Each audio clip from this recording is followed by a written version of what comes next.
Vous savez que le Niger, depuis le 26 juillet 2023, s'est retrouvé dans une situation particulière. Et suite à cette situation, des pays de la CEDEAO ont décidé le 30 juillet, sans nous écouter, de nous attaquer en travers une force qu'ils auraient constituée, mais que nous sommes tous conscients que c'est une force télécommandée. Le 31 juillet, le Burkina et le Mali ont fait une déclaration conjointe suite à laquelle ils s'opposaient à toute agression contre le Niger. Et mieux encore, ils précisaient que toute agression contre le Niger sera considérée comme une agression contre le Burkina et le Mali. Cette déclaration conjointe a permis d'adoucir certaines ardeurs et d'éviter que le territoire nigérien ne se transforme en champ de bataille. La détermination était sincère, la détermination était profonde. Et face à cette détermination, les pays agresseurs ont décidé de reporter leur agression. Ça, l'ensemble du peuple nigérien et de nous-mêmes ne sauront l'oublier. Et nous sommes venus exprimer de vive voix notre gratitude à son Excellence et au vaillant peuple burkinabé. Dans la même lancée de cette déclaration, vous vous rappelez, le 16 septembre 2023, le Burkina Faso, le Mali et le Niger ont décidé de créer l'Alliance des États du Sahel. Cette alliance est la consécration de notre détermination à arracher notre souveraineté, la souveraineté des États du Sahel, pour que le Sahel ne soit plus une zone d'insécurité, mais une zone de prospérité pour le bien de nos peuples.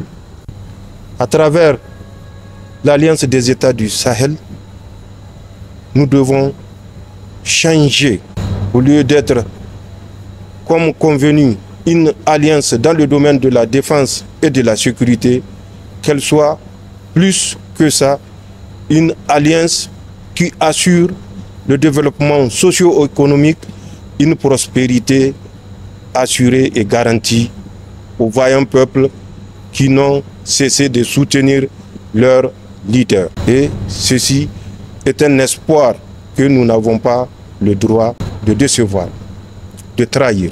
Et nous sommes venus également par rapport à cette nouvelle donne pour que, ensemble, nous réfléchissions pour voir comment faire de cet espoir, de ce rêve, une réalité. Le rêve à la prospérité.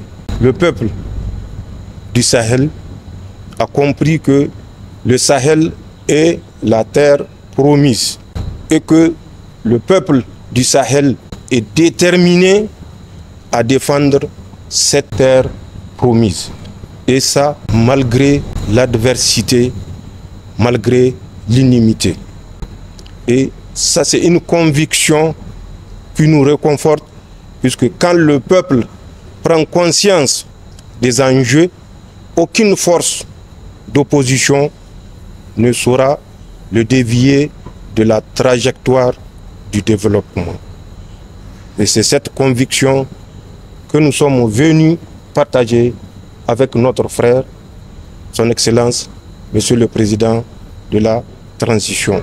Nous attendons le 10 décembre, si Dieu nous prête longue vie, la rencontre de la CEDEAO. Rencontre qui va décider du sort du peuple nigérien, qui vit depuis bientôt 4 mois sous embargo.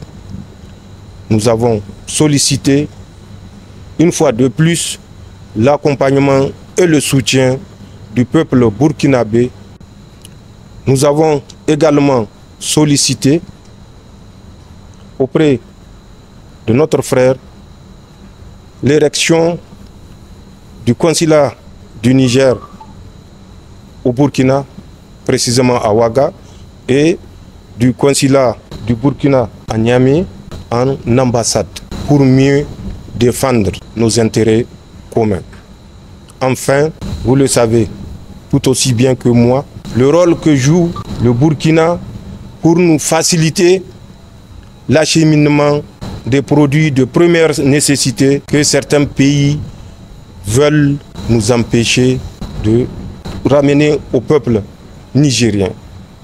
Nous devons ne jamais l'oublier et exprimer également notre reconnaissance face aux énormes sacrifices que consentent les autorités et le vaillant peuple burkinabé pour permettre au peuple nigérien résilient également de survivre. C'est des choses qui ne peuvent s'exprimer que physiquement et de vive voix.